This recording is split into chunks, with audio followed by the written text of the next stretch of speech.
a lot of people think that you have to be a nerd, that you have to be a special person to work in IT or in any other job. And the real answer is that you have to be passionate in order to go and research and find new things and find new problems and try to solve them. And it's a very creative process. Welcome to Startupville, the show where we discuss what it's like to build a tech startup and the startup ecosystem in a small city. I'm Mike Wolsfeld, our host is Dan Gold, and we're having conversations with tech leaders in our community about how they're working through the current global economic crisis and the larger implications on their sectors. Today we're talking with Pablo Listingart, founder and executive director of ComIT, a charity that's helping solve the tech labor gap by teaching the software development and soft skills that are needed by Canada's growing tech sector, at no cost to the student. We talked with Pablo about his journey to start ComIT to help improve access to careers in tech in South America, and how he's grown their programs both in South America and now in 8 Canadian cities. We also talked about how the COVID crisis has impacted the employment market, and how Pablo and ComIT are working to help give more people access to successful careers in tech, where talent is still in high demand. Welcome to Startupville. Startupville is brought to you by Innovation Place and Martin Charlton Communications. Hello and welcome to this episode of Startupville. Today with me, I'm very honored to have Pablo Listingart with us from ComIT. Pablo, welcome. Thank you so much. Thank you so much for having me, and good morning. So let's start from a very obvious place. Tell me a little bit about ComIT and what ComIT does.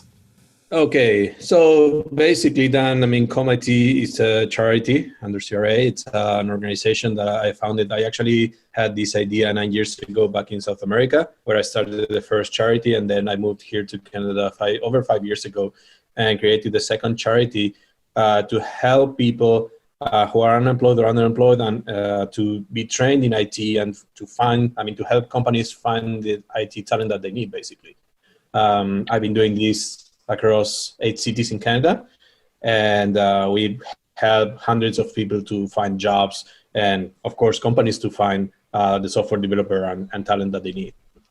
So what inspired you to do this? What was the driving factor to make you go, this is something that I need to satisfy the need of? Okay, so, basically, let's go back many years ago. And when I was back in South America, I have a computer science. I work for big corporations, medium-sized companies, different companies in the country. And at one point, because I come from a public university where we receive education for free, and though we still have to pay for our books and all those kind of things. But at one point, we are shown that there are people who care about our education, about our future, and they help us get that degree. So basically, we kind of grow up with that in mind, with how can we give back to the society in a way. And when I was kind of developing my professional career, you have that choice of always going to develop a website for a charity or develop a mobile application or whatever, try to help in that way. And then I thought that, though I was a teacher at university, but then I quit. I decided to do other stuff. But I like teaching and I like the idea of helping others. Then I decided, why not prepare people to participate, to be part of this industry that we are very lucky to be in, And there are many people that even though university is free or you have public university or whatever, they can't afford to spend 4, 5, 6 years at university paying for the bus, paying for their books. So at one point I saw that there were other issues that needed to be solved before they could even go to get formal education. So at one point we all think that, okay, you can get a loan or get some money and then go to university and then get a job. But for many people, life doesn't work that way. You have to get that first job in order to pay for your studies. So I created these short courses that we kept adapting and modifying. I was a teacher. I was a teacher for 3 years, and I taught hundreds of people to learn how to code and learn everything that they needed to do a trainee or entry-level job back there. And then, well, I decided, you know what, I want to do one course. And if I get someone's a job, then I'm done. I've done my part with the society. So I ran that first pilot when I was a teacher, and then I got 10 graduates and none of them got jobs within 2 months. And I was like, well, you know what, like this feels good. And I liked it. And so I ran another course and I got 14 graduates and 12 got jobs. And so I kept doing it for free for 3 years until I came here to Canada. And suddenly it grew a lot. That's the thing. I mean, when you start doing something from the heart and then you are solving an issue, and this is actually two issues, because you are helping people on jobs and you're helping companies find the talent that they need. And companies don't pay anything to access that talent. So we are not a recruiting firm or anything. It's just like, okay, here you have hundreds of resumes, like just review them, give them a chance, and then maybe you will find the people that you need. And well, it's been 9 years, so I kept doing it. I have to salute you for this because of this reason. I always wanted to go and work in the theatre. I always wanted to be somewhere in entertainment in some way. You can't imagine that at all, I'm sure. But my parents said to me, whatever you do, before you make that decision, before you go down that path, have a career, have something to fall back on, have a good skill or a good trade. And my father worked in computing in the 1960s, at the time when computers were the size of a building, and my phone here has 600 times the processing power of anything he ever dreamed of. And so I went into IT and then electronic servicing and computer electrical engineering. And I have to say, whether you're on the hardware side or more advantageously on the software side, it's a great career. It's not just a great career because you're doing something that is satisfying. The gratification from it is knowing that there are people out there that you can change how they work, improve how they work, get them thinking in different ways, using technology to lighten the load so that they can then focus on the things that are important. And all that only happens when you are the one there with the core IT skills to be able to help them do that. I did my a part of my IT career, my section of my career, I worked in the medical area. So seeing the day-to-day of the doctors and the nurses doing the jobs that they needed to do, but having the support and the infrastructure of a good IT system was really deeply meaningful for me. And every time that we're out there saluting our frontline workers, I always take a moment to also thank the people who make sure that the infrastructure doesn't crumble behind them. And that's a very important thing. So I'm slightly passionate about this. So you had the experience in teaching, you had the ability for instructional design, you had the students, you basically proved this as a concept before moving to Canada. That step in Canada, I don't know, what was your journey from, I'm going to come straight to Canada, I'm going to roll this out, or did you have to go and do something else first and then roll this out? Well, it was an internal struggle, to be honest, because I mean, as a newcomer, when you arrive here, you don't have a support net, a support network. You don't have, you don't know anyone. You arrive here, and maybe you know someone that you talked over email or something, and people invite you to dinner to welcome you. But other than that, in order to create a program this big, then you have start building a big network. You have to work a lot with companies for them to be open to receive resumes. You have to work to reach out to organizations for them to reach out to their clients, like immigrant centers or like employment offices. So they are the ones who distribute our information.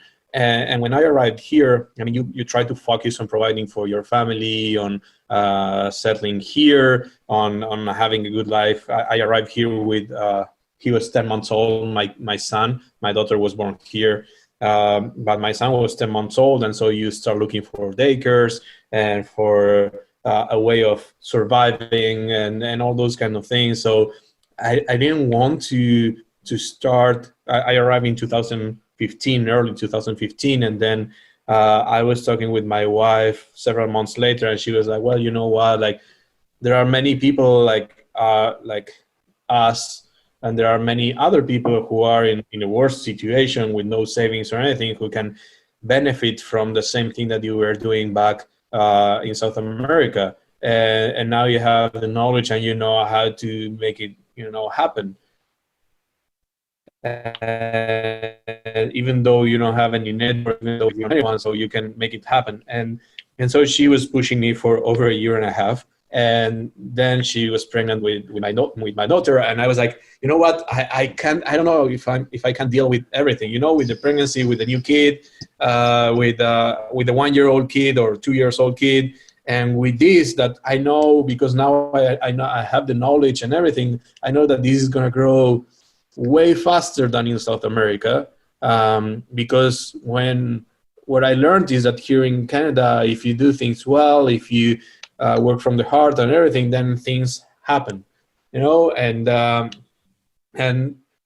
but she pushed me a lot. So I finally went to the company's office here in Manitoba, and I registered a nonprofit, and then I did all the paperwork myself to become a registered charity, which usually people pay to the lawyers, but again, I didn't have any money, anything. I did everything by myself. And then I said, okay, where do I start? And I tried to send emails all across the prairies to different people, but nobody knew me. Again, like I was a newcomer, nobody knew me by then, and so nobody was answering my email. So I did the best I could, which was to reach out to Google Argentina, which was one of our donors back then. And then they introduced me to Google Canada. So some people from Google in Kitchener-Waterloo and in Toronto, they invited me to an event, Go North, back in 2016, I think it was. So I went, I paid for my flight. I traveled to Toronto. I went to this event. And then when I arrived, I thought like, okay, this is going to be like a meetup, 40 people, 50 people. No, there were like 1,500 people. And everyone was looking at me and they were like you're from the prairies. What are you doing here? And I was like, I don't know. Like, I thought that I was going to come here and talk to some people from Google and find out a way of doing this. And nobody was talking to me. So at one point I was really frustrated. I decided to go back, take my flight back home. But then I said, okay, I'm going to do a final effort. I want to make a final effort. So I saw Steve Woods, guy from over there, from one of the best people that I've met so far. So I talked to Steve. Well, he was actually presenting, so I waited for him to present, to come back, to get off stage. So I said, hey, Mr. Woods, can I work with you? I really want to tell you about something that I've been doing with Google back in South America. And he was like, yeah, why not? I mean, let's go for a walk, 5 minutes. I need to stretch my legs. So I walked with him for 5-10 minutes, and I told him about what we were doing back in South America. And he said, we can use what you're doing here. So I will introduce you to some people at Communitech. And he did. And then Communitech lent me the space. And I paid from my pocket to hire a person in Kitchener, because, of course, I wasn't going to teach 3 months over there in Kitchener.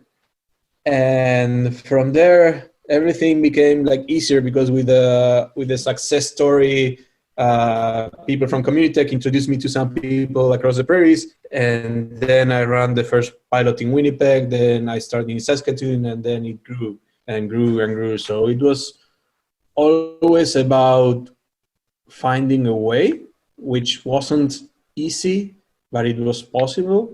It was knocking on doors for many months until things started happening. That's basically how it was.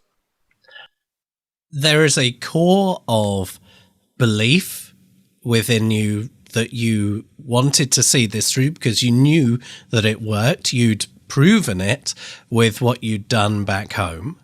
There's the persistence, the attitude to stick at it and get it done, even after facing a negative experience of this isn't working, maybe it's not right. The number of times that people go to events and they think that it's going to be one thing and it turns out to be something completely different, and they come away and you ask them, oh, how was it? And they go, yeah, it was okay, but and you gave it that final throw of the dice to be able to give it a chance to not waste effectively the airfare, not to waste the time that you'd spent being there. And I admire you for all of that. I also moved over in 2015, at the beginning of 2015. I came over with a 1 and a 4-year-old, or 3.5-year-old. And I can tell you from my experience, and our experiences, whilst being similar, are not the same, I'm sure. I can say that it's not easy, and trying to establish roots, trying to build a network, trying to, whether there's a sense of fitting in or contributing to society, it's not an easy thing that people need to appreciate. If you choose to move to a country, invariably, it's what you're willing to give to that country to be a part of that society. And I see with what you're doing is a very large part of that. I was very fortunate. I connected with a company whilst I was in the United Kingdom, and I came and I had at least the company as a network already. But to come with, a few connections and make this difference, I salute you, sir. Here's the question. When you look at what you're doing and how you're helping firms get IT support and how you're helping people get into the workplace or to reskill as economies change, COVID-19 is going to have one humdinger of an effect on the employment market. There are going to be a lot of people from maybe the retail space, maybe the leisure and tourism space, who are in that position of going, I don't know what to do, but I need to earn money. Is there a certain aptitude that they need, a certain attitude that they need in your eyes to be able to apply themselves to the course and the program that you're doing to ensure that they have a greater chance of success rather than going, I'm going to do this because I'm going to get money? Yeah. I think that there is one thing that makes a lot of difference, a big difference, and that's the passion. I mean, how passionate people are into going into IT. So whenever we select people for our courses, we love to see if they have done the research. Like, okay, we ask them, what kind of job opening are you looking for? And you can tell if people are telling you, you know what, like, I want to go into software development because I don't know, I love to create new stuff. I love the creativity of the job. So they write because it's an open field for them to write whatever they want. And then you have other people who are telling you, you know what, I'm looking for administrative position or chef or whatever. I'm looking for any job. So you can tell that when people are really passionate about going into something, let's call it IT, let's call it professional, whatever, athlete, whatever, if you are passionate about what you want to do, then you're going to spend as much time as you can. Like when I'm opening your course, there is one slide when I try to make jokes and make it, to break the ice and everything, the first class. So I tell them, okay, so how many of you have kids? And so a few people raise their hands. And I ask them, okay, so when you ask me how much time do you have to invest into this course, do you go back home and you ask your wife, your husband, or whatever, how much time do you have to spend with your kids? Or sport, or do you play video games? Do you go home and ask your friends how much time do you have to spend playing video games? No, I mean, you do it and you spend as much time as you can because you are passionate about this. You are having fun. You are enjoying it. So this is the same. A lot of people think that you have to be a nerd, that you have to be a special person to work in IT or in any other job. And the real answer is that you have to be passionate in order to go and research and find new things and find new problems and try to solve them. And it's a very creative process if you think about it, because you have to be creative to solve issues. And if you do so, your value is much higher than someone who just, write a few letters on your keyboard and that's it. So for me, that's the key to success, to be passionate about what you want to do. So that I appreciate very much. I think passion and want and desire to do something in a certain field matters, rather than doing it because it's just going to generate income. Sure, we all go through a stage in our lives where you have to do something because you need income. But to get a career rather than a job, you need to believe in it, have that passion. In many countries I've been to historically, you would go and see wait staff in a restaurant and it was just a job. Yet you go to parts of Italy and Spain. I mean, from a European perspective, I'll acknowledge that. But you go to parts of Spain and Italy and particularly France, and the pride in it being a career and something that you can really make something special of. It doesn't matter what the sector is. It's that passion that's really hard to. You can't fake passion. That's something you cannot fake. One of the things I want to ask you about, obviously, face-to-face learning is very difficult at these times. Schools, universities, and colleges are facing this as a challenge now. What to do next? Some are facing criticism that they're not identifying how to deliver programming as an online program or remote or distance learning, and they're not really getting their heads around that. Because we don't know what the steps are going forwards, from your perspective, how do you deliver your programming, and how do you think the education sector needs to adopt the ways of online learning and online testing? I mean, we have always delivered our courses in person because the impact that you have is way bigger. I mean, you can look at the other person in their eyes and understand if they are following you, if they are completely lost, if they need help. I mean, this is a social work, so you are dealing with people who are anxious to start their career. They need to get that job. Not only they are passionate about it, they really need it. So whenever you're in person, you have that human thing of being able to help the person in need. When you're online, usually the commitment is lower because people just, I don't want to talk to you anymore. Just disconnect, and you will never hear back from me anymore. You will never see me again. And so commitment is usually lower when you're online because the dropout barrier is inexistent.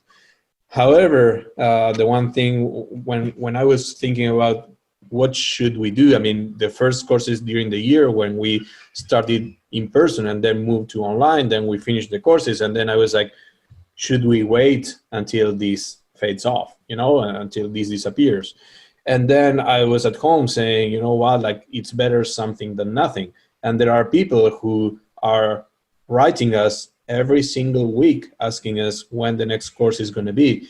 In Saskatoon, all the time we receive emails every week. Like when we announced the course in Regina, we received no less than 10 messages saying, okay, what about Saskatoon? And I was like, well, we are still running the first one. We are going to let me finish, and then we are going to start, planning everything. And so I decided to start these new online courses until restrictions are lifted so that we can move into a classroom. And that's why when we open a course in Regina, we are not taking people from Saskatoon, because I told them whenever we are allowed to go to a classroom, we will go to a classroom, and you won't be in the same city. So we are still running our courses per city.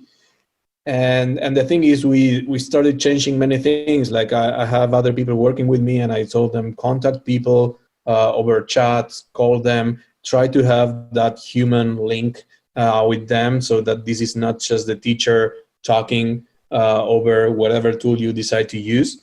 We need to be closer to the people. And that was probably the key. We have started one course, and usually the first 2 or 3 weeks, many people drop out because it's a big shock, and then people just decide that it's not for them after 3-4 classes.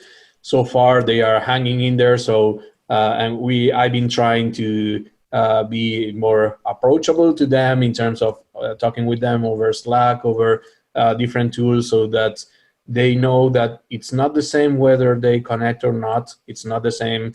Like there is someone who cares if they actually make it or not, and that's a challenge because, well, digital tools, online tools help to be able to communicate, but it's really difficult to get that human touch. So that's probably the main challenge, and it's the same challenge for many companies, for many businesses, because they are used to relating to their clients, and now they can't. It's everything happens by email or by a website or whatever, and you don't have that human interaction, and it gets more difficult, and we are being alienated in some way by the current COVID situation. Yeah. The distance and isolation certainly doesn't make it particularly easy, but maintaining good, clear channels for communication and I'd imagine listening is a very important thing. On what you do, there's a focus not only on learning the facts and the skills when it comes to the technology side, but you also have an element which is preparing people for the labor market. Why did you decide to go to that next step of going, okay, here's not only the skills for the IT side, but here's the prep for getting you into work? Because that's the other part that I have learned, is that many people think that working in IT is just sitting in front of a computer and coding or working on networking or whatever, and you're on your own. And so many people were actually failing at going to an HR interview. They can't properly talk to recruiters or to other people. It's like, I'm shy, so I won't talk, but I have all the technical skills. And over the years, after hearing hundreds of recruiters from 25 cities that I've run courses on, many of the recruiters, or if not all of them, talk about for entry-level positions and senior positions or wherever, they talk about the cultural fit. They want to know the person. They want to know that they are the right people to be part of their group, of their team, And so if you go to an interview and you're not able to even say a word, or if you're not even able to share something about your life, I want to know, like, if I'm hiring you to be part of my team, I want to know that I'm going to have a good time working with you. I want to know that we're not going to party, but we are going to, talk about what beverages you like, what you did during the weekend, and so people need to be able to do that. And one example that I always give them is that I'm actually a very introvert person, but I've learned how to play this game, and it takes me probably a lot of energy to show that I can actually be at an interview, that I can or that I can talk with others, or that I can manage 50 people in a team or whatever. But I learned how to use my energy to be, at least for a few minutes, something that I'm not naturally, that person. Yeah. It's a fantastic program. People can find out more information at comit.org. That's comit.org. Pablo Listingart, founder and executive director of ComIT. Thank you so much for joining us here on Startupville. Thank you so much, Dan, and thank you, Mike, as well. Thank you. Startupville is brought to you by Innovation Place, helping grow the tech sector in Saskatchewan, Canada, and is produced in partnership with Martin Charlton Communications at WeTellYourStories.ca. The show is produced by me, Mike Woolsfeld, and our host, Dan Gold. Our theme music is from GG Riggs and Reactor Productions. Learn more about us and our guests at innovationplace.com/startupville and follow us on Facebook and Twitter at Startupville Pod. See you next time on Startupville.